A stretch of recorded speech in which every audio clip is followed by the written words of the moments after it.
ভদ্রমহিলা এতক্ষণ কিছু লক্ষ্য করেননি, কিন্তু হঠাৎ শিবম আরেকটু ভেতরে ঢুকতেই মহিলার সামনের দেওয়ালে টাঙানো ছবিটাতে শিবমের ছায়া পড়তেই তিনি চমকে উঠে পেছন ফিরে তাকালেন। চোখাচোখি হতে শিবম বলল, মাফ করবেন, দরজা খোলা দেখে ঢুকে পড়েছি। আসলে আমি একজনকে খুঁজছি। হ্যাঁ বলুন, কাকে খুঁজছেন? আসলে এখানে অবন্তিকা বলে কেউ থাকে? হ্যাঁ বলুন, আমি অবন্তিকা। আপনি অবন্তিকা? মানে অবন্তিকা মিত্র? হ্যাঁ আমি অবন্তিকা মিত্র। সেটা কি করে সম্ভব? আমি যাকে খুঁজছি তার বয়স 22-23-এর বেশি নয়, কিন্তু অবিকল আপনার মতো দেখতে। আচ্ছা, আপনার কোনো মেয়ে আছে? না, আমি বিয়ে করিনি।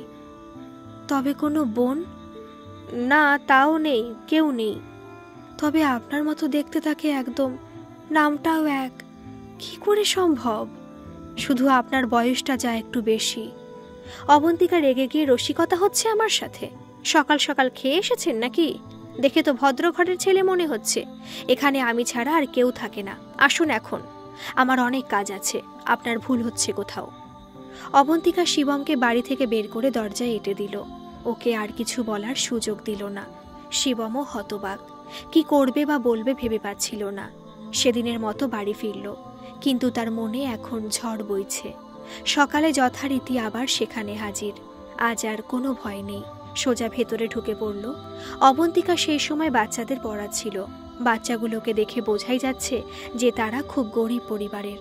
কাছে একটা আদিবাসী বসতি রয়েছে, তাদের ছেলে মেয়ে সম্ভবত। অবন্তিকা বাচ্চাদের সামনে শিবমকে কিছু বলল না। শিবমও ঠায় একটা চেয়ার নিয়ে ঘরের এক কোণে বসে রইল। বাচ্চাগুলো চলে যেতেই অবন্তিকা রক্তচক্ষু হয়ে শিবমকে বলল, আচ্ছা তেদর ছেলে তো, আজ আবার এসেছো? বললাম না তুমি যাকে খুঁজছো সে এখানে থাকে না? তোমার মতলবটা কি বলো তো? আমার কাছে বিশেষ টাকা পয়সা নেই জানিয়ে তুমি চম্পট দেবে। শিবম একটু হেসে বলল, আপনি জানেন আমি একজন প্রতিষ্ঠিত ইঞ্জিনিয়ার। আমাকে দেখে কি চোর মনে হয়? তো কি করে জানবো? আমি তো চিনি না তোমাকে। কার মনে কি আছে ভগবান জানেন। দেখে তো ভালো ছেলেই মনে হয়। তবে এখানে এসে আমাকে জ্বালাতে এলে কেন? এমনি এলাম। আপনাকে দেখলে আমার তার কথা মনে পড়ে, শান্তি পাই, তাই চলে আসি। কি যে ফালতু বকবক করো, একটু জল দাও তো। বাবা, আপনি থেকে তুমিতে চলে এলে যে বড়। আমি তোমাকে তুমি বলবো, আপনি বলতে ভালো লাগে না, কেমন পরপর লাগে। তাছাড়া তুমিও তো তুমি বললে আমাকে। সে তুমি ছোট তাই। ছোট ছোট বলবে না, একটু জল দাও, আমার অনেক বয়স। ভাবলো এর মাথা খারাপ, জল দিয়ে বিদায় করি। অবন্তিকা জল নিয়ে এলো। শুধু জল? আমার খিদে পেয়েছে। দুপুরে কাউকে শুধু জল দিতে আছে? রান্না করেছো? কখন করব, সেই থেকে তো জ্বালিয়ে খেলে। যাও, আমার জন্য রান্না করো। অবন্তিকা যেন কিছুই বলতে পারছে না। এ একদম যেন তার মতো ছেলে মানুষ, অবুঝ। কিন্তু এ কে? কেন এর মধ্যে আমি তাকে দেখছি? একে দেখতে তো একেবারেই আলাদা, কিন্তু হাব ভাব একদম এক। কে এই ছেলেটি, যাকে সবে দেখে মনে হচ্ছে কতদিনের চেনা? তবু বাস্তবে ফিরে এসে নিজেকে সামলে বলল, না পারবো না। তুমি অচেনা অজানা, এসে আমাকে হুকুম করবে? আরে হুকুম না, আবদার। বড় খিদে পেয়েছে, সকাল থেকে না খেয়ে আছি। আপনার জন্য খাওয়ার সময় পাইনি। আমার জন্য সময় পাওনি? কি অদ্ভুত কথা। খেয়ে চলে যাবে কিন্তু।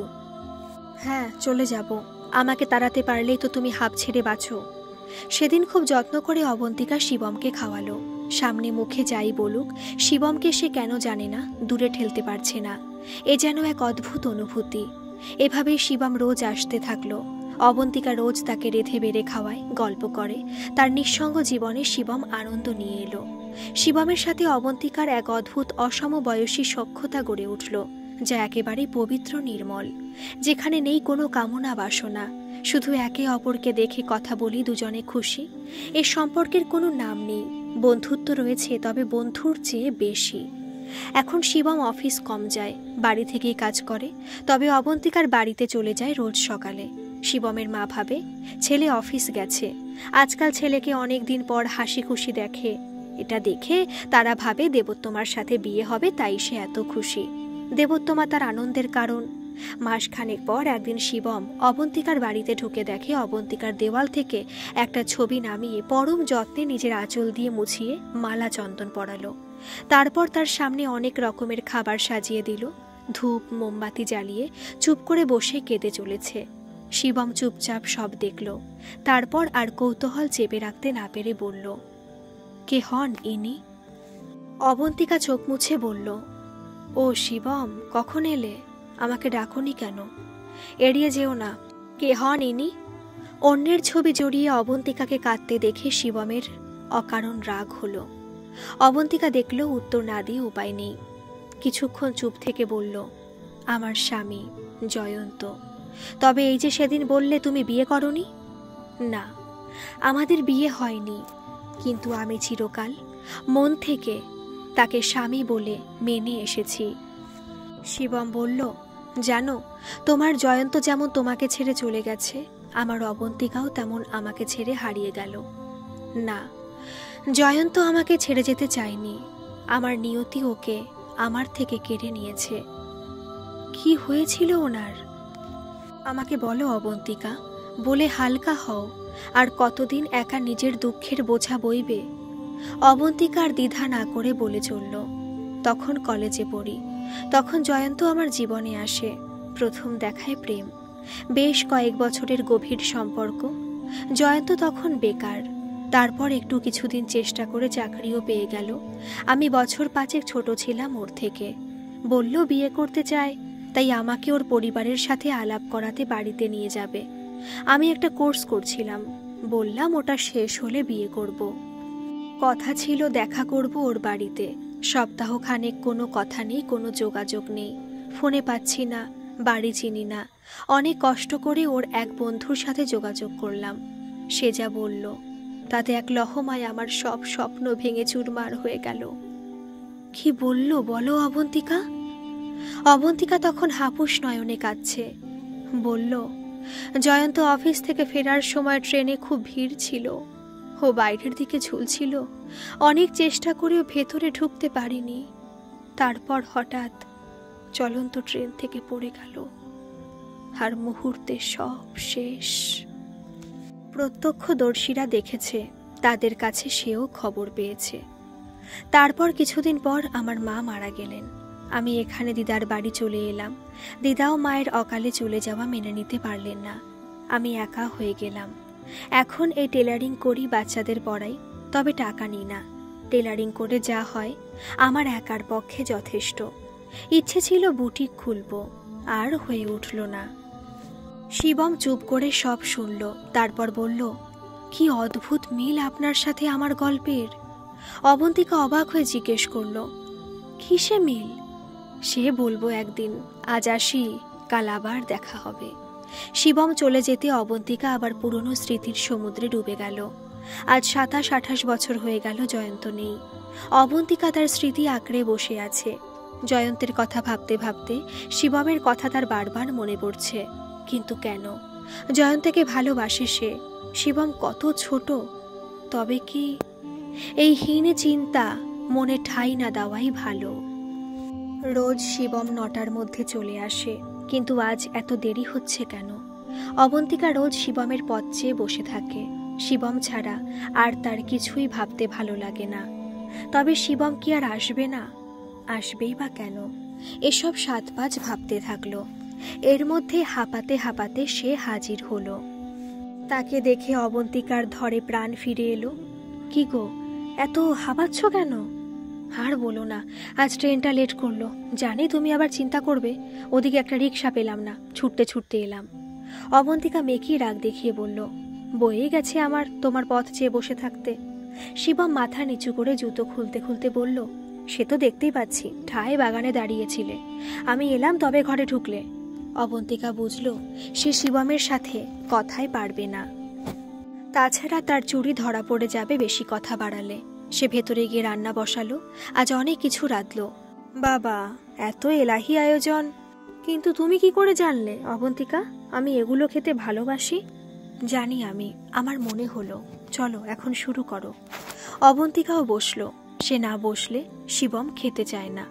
খুব তৃপ্তি করে খেয়ে উঠে শিবম বলল, তোমার রান্নার হাতটা কিন্তু খাসা, ইচ্ছে করছে তোমার হাতে একটা।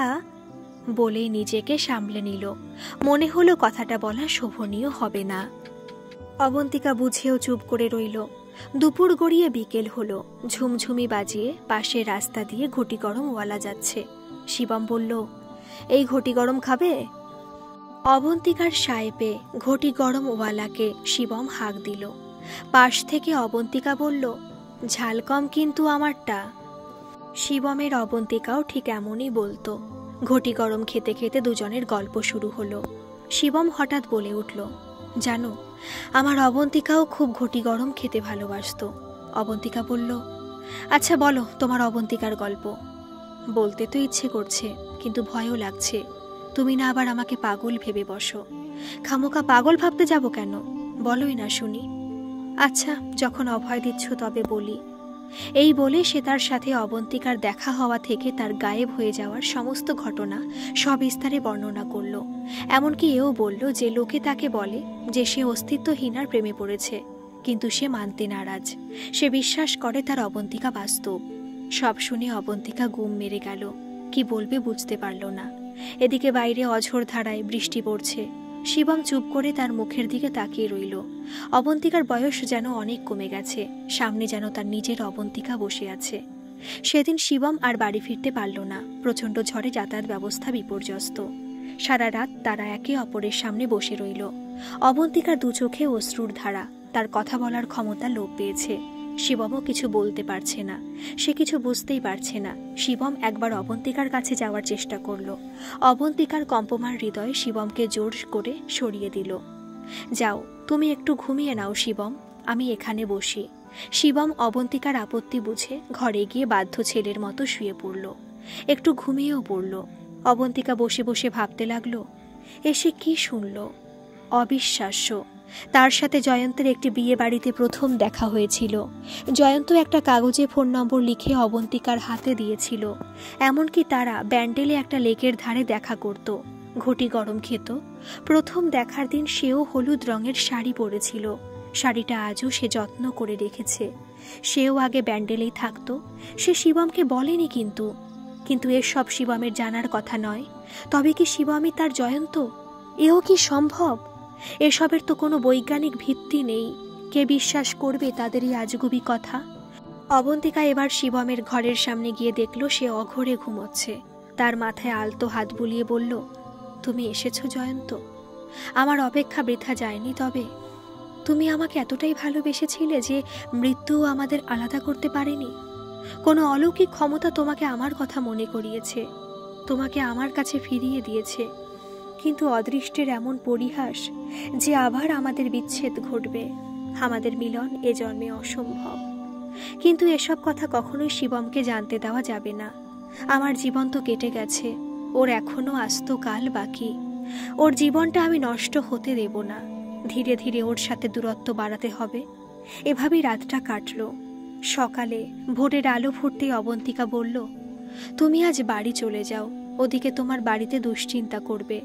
শিবম গতকাল বাড়িতে ফোন করার চেষ্টা করেছিল, কিন্তু বিপর্যয়ে সমস্ত যোগাযোগ বিচ্ছিন্ন হয়ে পড়েছিল। তাই আর বাড়িতে খবর দেওয়া হয়নি। শিবম শুধু হ্যাঁসূচক মাথা নাড়ল। অবন্তিকা শিবমের চা টেবিলে রেখে চলে যাচ্ছিল। শিবম কিছুটা ইতস্তত করে বলল, কাল রাতের জন্য আমি দুঃখিত। আর কখনো এরকম হবে না। তুমি দয়া করে আমার উপর রাগ করো না। অবন্তিকা কোনো উত্তর না দিয়ে ভেতরে চলে গেল। শিবম যাওয়ার বেলা বলে গেল, আমি আসছি। অবন্তিকা হ্যাঁ বলল মাথা নেড়ে। শিবম চলে যাওয়ার সময় সে দোরগোড়ায় ঠায় দাঁড়িয়ে রইল। যতক্ষণ শিবমকে দেখা গেল ততক্ষণ কোথাও নড়ল না। এর মধ্যে একদিন রিতম শিবমের সাথে দেখা করতে অফিসে গেছিল। সেখানে গিয়ে জানল শিবম খুব কম অফিস আসে, বাড়িতে থেকে কাজ করে। রিতম শিবমের বাড়িতে এলে ওর মা বললেন যে ছেলে অফিস গেছে। রিতমের মনে সন্দেহ দানা বাঁধল। শিবম দেবোত্তমার ফোন ধরে না। সে তার দিদির কাছে কাঁদছে। দেবলীনা রিতমকে খোঁজ নিতে বলল। যতই হোক তার বোনের ভবিষ্যতের ব্যাপার। একদিন সে রিতমের পিছু নিল। আড়াল থেকে দেখল যে শিবম মাঝবয়সী এক মহিলার বাড়ি এসে সারাদিন পড়ে থাকে। খাওয়া দাওয়া করে, খুশ গল্প করে। ভাবল এই মহিলার সাথে শিবম অবৈধ সম্পর্কে জড়িয়েছে। শিবম সারা রাত বাড়ি না ফেরায় শিবমের মা রিতমকে শিবমের খোঁজ নিতে ফোন করলেন। আচ্ছা রিতম, তুই কি জানিস যে শিবম দেবোত্তমার সাথে বেরিয়েছে কিনা? এখনো ছেলেটা বাড়ি ফেরেনি। রিতম বলল, শিবম দেবোত্তমার সাথে বেড়ানো তো দূর, সেই দেখে যাওয়ার পর থেকে আর ওর সাথে ফোনে কথা বলেনি। পছন্দ না হলে বলে দিতে পারত। একটা মেয়ের জীবন নিয়ে ছিনিমিনি খেলার অধিকার শিবমের নেই। শিবমের মা অবাক হয়ে বললেন, কেন করছে ও এই সব? আমি তো কিছুই জানি না। তখন রিতম শিবমের সমস্ত কীর্তিকলাপ রং চড়িয়ে তার মায়ের কানে তুলল।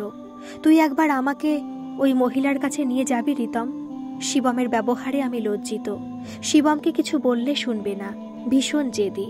তার চেয়ে বরং ওই মহিলাকে যদি ধমকে টাকা পয়সা দিয়ে শিবমের জীবন থেকে তাড়ানো যায়। টাকার জন্যই তো আমার সরল ছেলেটাকে ফাঁসানো। ঠিক হলো, শিবম যেদিন সত্যি অফিসে যাবে সেদিন তারা ওই মহিলার বাড়ি যাবে। রিতম অফিসে গিয়ে জেনেছে শিবম প্রতি বুধবার অফিসে আসে। সেদিন সম্ভবত সে দুপুরের দিকে অবন্তিকার সাথে দেখা করতে যেত। মঙ্গলবার সকালে শিবম বাড়ি ফিরল। বাড়িতে ঢুকতেই শিবমের মা জিজ্ঞেস করলেন, কি রে, সারা রাত কোথায় ছিলিস? আমরা সবাই দুশ্চিন্তা করছিলাম। এমন ভাব করলেন যেন তিনি কিছুই জানেন না। শিবম উত্তরে বলল যে সে কাল এক কলিগের বাড়িতে ছিল, ঝড় বৃষ্টিতে আটকে পড়েছিল। পরের দিন বুধবার, শিবমকে আজ অফিসে যেতে হবে। বেলার দিকে সে অবন্তিকার সাথে দেখা করবে। শিবম বের হতেই রিতম শিবমের মাকে নিয়ে অবন্তিকার বাড়ির উদ্দেশ্যে রওনা দিল। রিতম সারা রাস্তা শিবমের মাকে ওই মহিলার বিরুদ্ধে তাতাতে থাকল। শিবমের মা অবন্তিকার বাড়ির সামনে পৌঁছে সোজা ভেতরে চলে এলেন। এসে দেখলেন অবন্তিকার সামনে বসে সেলাই করছে। শিবমের মাকে দেখে সে জিজ্ঞেস করল, কি দরকার? আপনাকে তো ঠিক চিনলাম না। শিবমের মা কোনো ভনিতা না করে বললেন, আমি শিবমের মা। তারপর রাগত স্বরে বললেন, বয়স বাড়লেও রূপে এতটুকু ভাটা পড়েনি দেখছি, আর ওই রূপের আগুনেই আমার বাচ্চা ছেলেটার মাথাটা চিবিয়ে খাচ্ছেন। অবন্তিকা বললেন, আপনি ভুল বুঝছেন। থামুন, আমাকে ওসব বোঝাতে আসবেন না। শিবম রোজ আপনার কাছে এসে কেন পড়ে থাকে? রাত কাটায়, বাড়িতে মিথ্যে বলে। কি সম্পর্ক আপনার সাথে শিবমের? অবন্তিকা লক্ষ্য করল শিবমের মা রাগে থরথর করে কাঁপছেন। এতটা পথের ধকলে তার চোখে মুখে ক্লান্তির ছাপ স্পষ্ট। অবন্তিকা তাকে এবং রিতমকে বসতে দুটি চেয়ার এগিয়ে দিল। শিবমের মা আর দাঁড়িয়ে থাকতে না পেরে শত রাগ সত্ত্বেও বসে পড়লেন, কিন্তু রিতম দাঁড়িয়ে রইল পাশে। সে অবন্তিকার প্রতি ঘৃণার দৃষ্টিতে তাকিয়ে রইল। শিবমের মায়ের দিকে অবন্তিকা একটা জলের গ্লাস এগিয়ে দিল। শিবমের মা এবার একটু নরম হলেন। এমনিতেই উনি নরম মনের মানুষ, কিন্তু ছেলের ভবিষ্যতের চিন্তা তাকে আজ কঠিন করে তুলেছে। একটু জল খেয়ে তিনি বললেন, দেখুন, আমার ছেলে অবুঝ। আপনার যা টাকা পয়সা লাগে বলুন, আমি সব দেব, কিন্তু দয়া করে ওকে ছেড়ে দিন। অবন্তিকা শান্ত কণ্ঠে বলল, তার কিছু চাই না। আরও বলল যে শিবম নিজেই তার কাছে আসে, সে কাউকে আটকে রাখেনি। শিবমের মা বলল, দেখুন, ওর সামনে বিয়ে, এসব জানাজানি হলে ওর বিয়েটা ভেঙে যাবে। কিছুদিন আগে এক কাল্পনিক অবন্তিকার প্রেমে পাগল হয়ে উঠেছিল। কত কষ্ট করে আমরা ওকে স্বাভাবিক জীবনে ফিরিয়ে আনলাম। এখন আবার আপনি এভাবে ওর জীবনটা নষ্ট করে দেবেন না। আমি হাত জোড় করছি আপনার কাছে। অবন্তিকা কিছু বলল না। তার কথা এনারা বিশ্বাসও করবেন না। একটু থেমে সে বলল, আমাকে কি করতে বলেন? আপনি যেভাবে হোক শিবমের এখানে আসাটা বন্ধ করুন। অবন্তিকা একটা দীর্ঘশ্বাস ফেলে বলল, আমি যথাসম্ভব চেষ্টা করব। তারপর হাত জোর করে বলল, এবার আপনারা আসুন। রিতম শিবমের মাকে নিয়ে ফিরে এলো। রিতম অবন্তিকার সাথে একটা কথাও বলেনি। সে জানতো শিবম জানলে সে রিতমের ওপর বেজায় চটে যাবে, কিন্তু মায়ের ওপর সে কিছু বলতে পারবে না। তাই সে পুরো ব্যাপারটা তার মায়ের ওপর ছেড়ে দিয়েছিল। তবে কি বলতে হবে না হবে সেসব সে শিবমের মাকে আগে থেকে তোতা পাখির মতো বুঝিয়ে দিয়েছিল। বেলা বাড়তে শিবম যেই ছোট লোহার গেটটা খুলে ভেতরে ঢুকতে যাবে, অবন্তিকা বলল, এখানে তুমি আর এসো না শিবম। 5 জনে 5 কথা বলছে, আমার বদনাম হচ্ছে। এরকম হলে পাড়ার মেয়ে বউরা আর আমার কাছে কাজ নিয়ে আসবে না। তাদের ছেলে মেয়েদের আমার কাছে পাঠানো বন্ধ করে দেবে।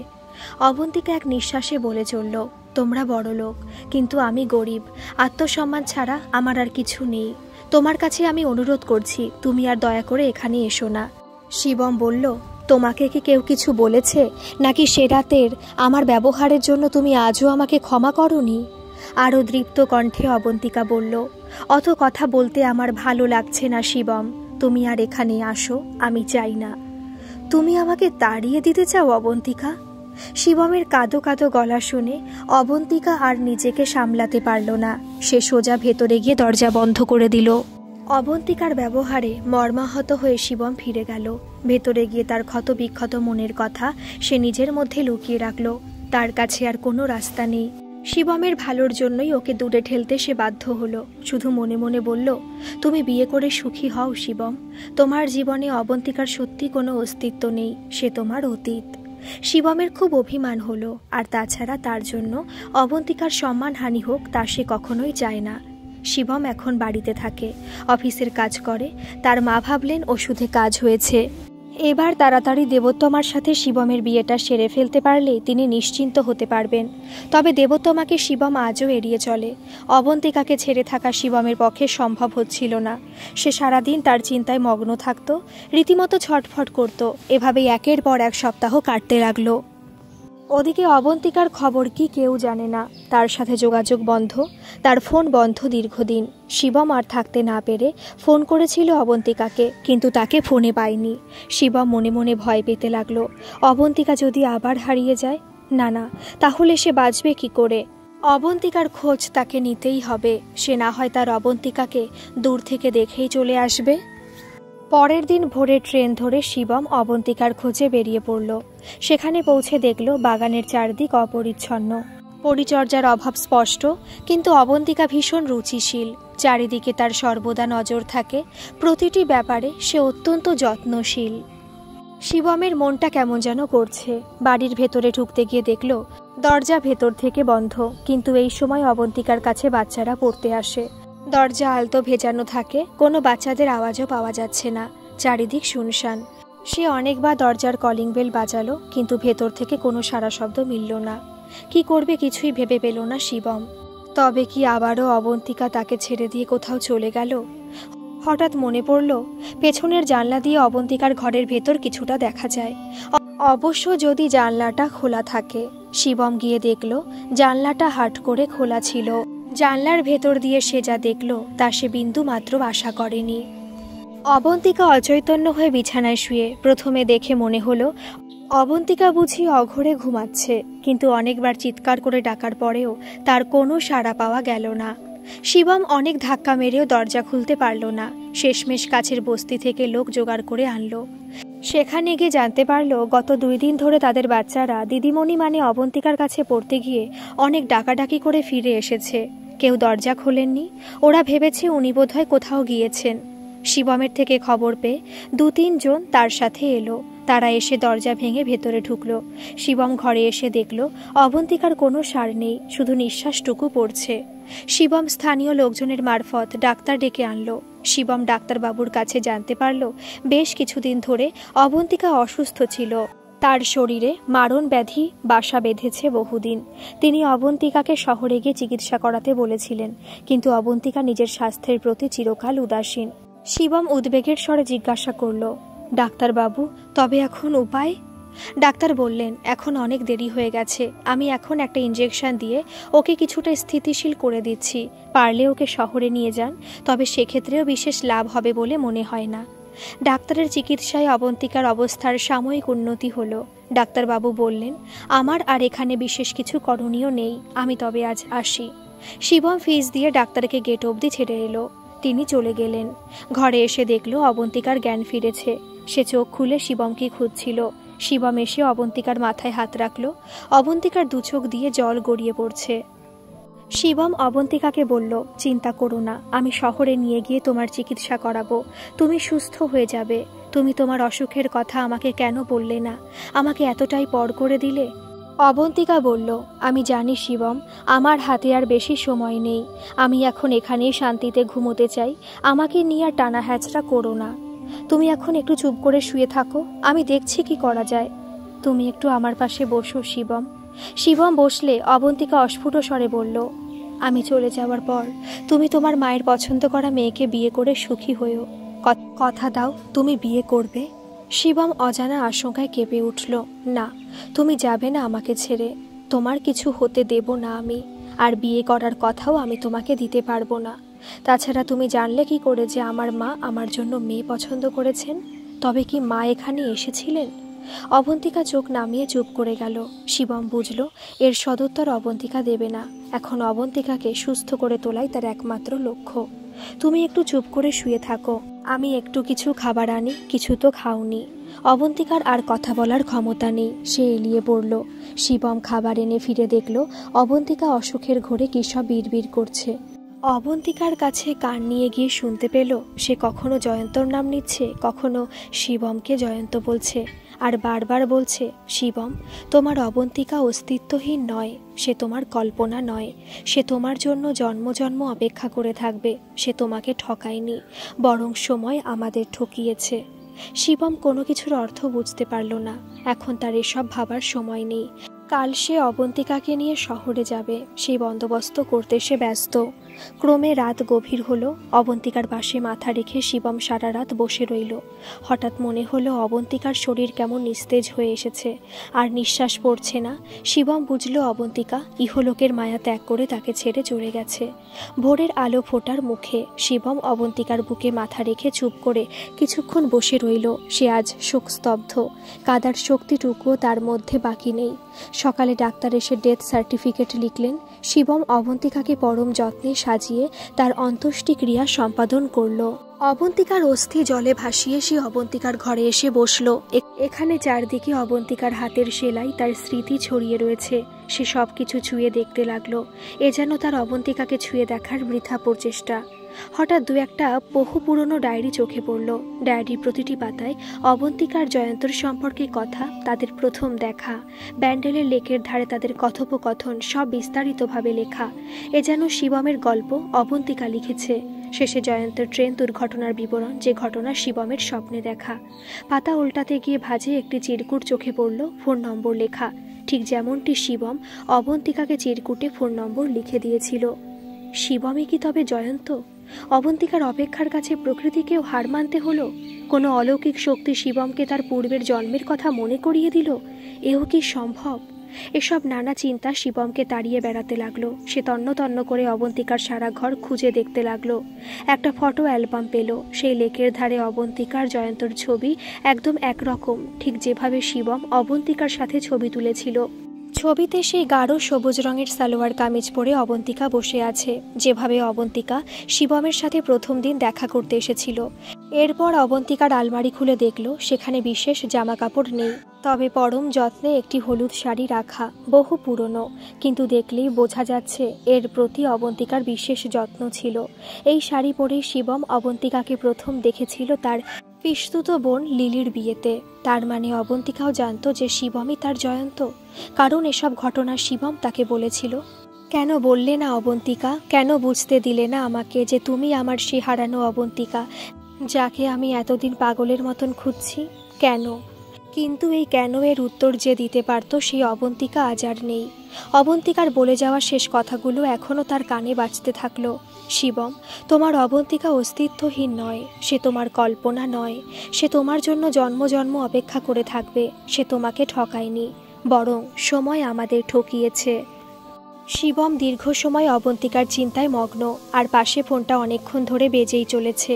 শিবম দেখল ফোনের স্ক্রিনে মায়ের ছবি ভেসে উঠছে। সে গত 2 দিন বাড়ি ফেরেনি, সবাই খুব চিন্তিত নিশ্চয়ই। সে ফোন ধরতেই ফোনের অপর প্রান্ত থেকে তার মায়ের কণ্ঠে অগ্নিবর্ষিত হলো। তুই কি মনে করেছিস শিবম? আবার ওই নোংরা মহিলার কাছে গিয়ে রাত কাটাচ্ছিস আর ভাবছিস আমি কিছু জানি না? ছি ছি, সমাজের কাছে আমাদের সবার মাথা তুই হেট করে দিলি। শিবম কাপা স্বরে বলল, মা, যে চলে গেছে তার নামে আর বিষোদ্গার করো না। সে আর নেই মা। আমি একটু আগে নিজের হাতে অবন্তিকার শেষকৃত্য সম্পন্ন করে এলাম। শিবমের মা নামটা শুনে স্তম্ভিত হয়ে শিবমকে কিছু জিজ্ঞেস করতে যাওয়ার আগেই সে ফোনটা কেটে দিল। না, এবার বাড়ি ফেরা দরকার। তাছাড়া অবন্তিকার পারলৌকিক ক্রিয়ার ব্যবস্থাও তাকে করতে হবে। নিজের মা বাবার প্রতিও তার একটা দায়বদ্ধতা রয়েছে। শিবম অবন্তিকার বাড়িতে তালা ঝুলিয়ে কলকাতার বাড়িতে ফিরে এলো। শিবমের বিধ্বস্ত অবস্থা দেখে তাকে কেউ আর কোনো প্রশ্ন করল না।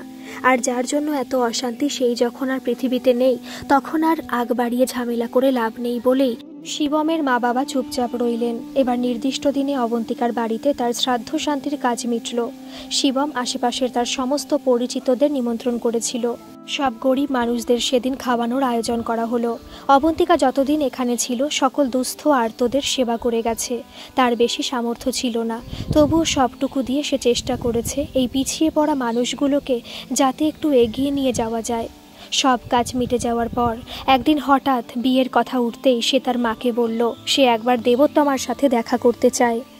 শিবমের মা ভাবলেন তার ছেলের সুমতি হয়েছে। শিবম একটা কফি শপে দেবোত্তমার সাথে দেখা করলো। বিয়ের দিন ঠিক হওয়ার পর এটাই শিবমের সাথে তার প্রথম দেখা। সে শিবমকে মনে মনে ভীষণ পছন্দ করে। এতদিন পরে শিবম নিজে থেকে ফোন করে দেবোত্তমাকে দেখা করতে বলেছে। এ যেন মেঘ না চাইতেই জল। শিবম আগে থেকে কফি শপে বসে ওয়েট করছিল। দেবোত্তমা আসতেই সে তাকে সামনের চেয়ারে বসতে বলল। দুজনেই চুপ। শিবম এবার অনেক ভেবে বলল, দেবোত্তমা, তুমি আমাকে পছন্দ করো? দেবোত্তমা লাজুক হেসে চোখ নামিয়ে নিল। আচ্ছা, তুমি এমন কাউকে বিয়ে করতে চাইবে যে কোনোদিন তোমাকে ভালোবাসতে পারবে না, আজীবন অন্য নারীকে ভালোবেসে যাবে? দেবোত্তমা অবাক হয়ে বলল, এসব কথার মানে কি শিবম? তোমার আমার বিয়ের ডেট ফিক্সড হয়ে গেছে, তবে তুমি কি অন্য কাউকে বিয়ে করতে চাও? চাইলেও উপায় নেই, কারণ সে আজ আর আমার ধরাছোঁয়ার বাইরে। তবে আমি তাকে ছেড়ে কাউকে বিয়ে করতে পারবো না। আমার একটা অতীত আছে যা তোমার জানা দরকার। জানি না তুমি বিশ্বাস করবে কিনা, তবু শোনো। আমি তোমাকে বিয়ে করে ঠকাতে পারবো না। তার চেয়ে বরং তুমি এমন কাউকে বিয়ে করো যে তোমাকে সত্যিকারের ভালোবাসবে। শিবম দেবোত্তমাকে সংক্ষেপে তার আর অবন্তিকার কাহিনী শোনালো। সব শুনে দেবোত্তমা বলল, কেউ বিশ্বাস করুক আর না করুক, আমি বিশ্বাস করি তোমাকে। পূর্বজন্মের কথা যদি ছেড়েও দিই, এ জন্মে তুমি অবন্তিকাকে সত্যি ভালোবেসেছ। ভালোবাসার কোনো বয়স হয় না, কোনো সময় হয় না। আর আমি এমন কাউকে বিয়ে করব না যে আমার স্বামী হয়ে আজীবন অন্য নারীতে আসক্ত থাকবে। আমরা তবে আজীবন বন্ধু থাকবো শিবম। শিবম বলল, সরি দেবোত্তমা, এতে তোমার লজ্জার কোনো কারণ নেই শিবম। আমি তোমাকে এখন থেকে আরও বেশি শ্রদ্ধা করব, বন্ধু ভাববো, আর চাইবো তোমার অবন্তিকা তোমার কাছে সত্যি একদিন ফিরে আসুক। জানো দেবোত্তমা, জয়ন্ত চলে যাবার পরও অবন্তিকা শেষ দিন অবধি তার জন্য অপেক্ষা করেছে। আমিও তাই এ জীবনটা ওর জন্য অপেক্ষা করে কাটাবো। দেবোত্তমা বাড়িতে জানায় যে সে এ বিয়ে করতে পারবে না। শিবমের মা সাময়িক ভেঙে পড়েন। ঠাকুমা মৃত্যুর সময় তার নাত বউয়ের মুখ দেখতে চাইলে শিবম তাকে অবন্তিকার ছবি দেখিয়ে বলল এই হলো তার জন্ম জন্মান্তরের স্ত্রী। আস্তে আস্তে সব স্বাভাবিক হলো। শিবমের সিদ্ধান্তকে সবাই সানন্দে মেনে নিল। এরপর আরও বছর 20 কেটে গেছে। শিবম এখন একা। তার মা বাবা দুজনেই ইহলোকের মায়া ত্যাগ করে চলে গেছেন। দেবোত্তমা বিয়ে করে বিদেশে তার সুখের সংসার। রিতম সৌরভের সাথে শিবমের বন্ধুত্ব আজও অটুট। সৌরভ শিবমের সব ঘটনা শোনার পর কিছুটা বিস্মিত হলেও বন্ধুর বিশ্বাসকে আর আঘাত করতে চায়নি। শিবম এখন অবন্তিকার বাড়িতে তার নামে একটা অবৈতনিক প্রাথমিক বিদ্যালয় খুলেছে। আশেপাশের বস্তির বাচ্চারা সেখানে পড়তে আসে। এছাড়া আরও অনেক জনহিতকর কাজের সাথে শিবম জড়িত। এভাবেই সে তার ভালোবাসাকে সকল মানুষের হিতার্থে বিলিয়ে দিয়েছে। অবন্তিকাকে ভালোবেসে সে আজ প্রকৃত ভালোবাসার অর্থ অনুধাবন করতে পেরেছে। ভালোবাসা মানে আত্মত্যাগ। অপেক্ষা ভালোবাসার বন্ধনকে আরও সুদৃঢ় করে। সেখানে চাওয়া পাওয়ার কোনো আকাঙ্ক্ষা থাকে না, থাকে শুধু একে অপরের অস্তিত্বে মিশে যাওয়ার তীব্র বাসনা। এই প্রেম ঐশ্বরিক। গল্পটি কেমন লাগলো অবশ্যই কিন্তু কমেন্ট করে জানাবেন। ভালো লাগলে একটা সাবস্ক্রাইব করে দেবেন। ধন্যবাদ।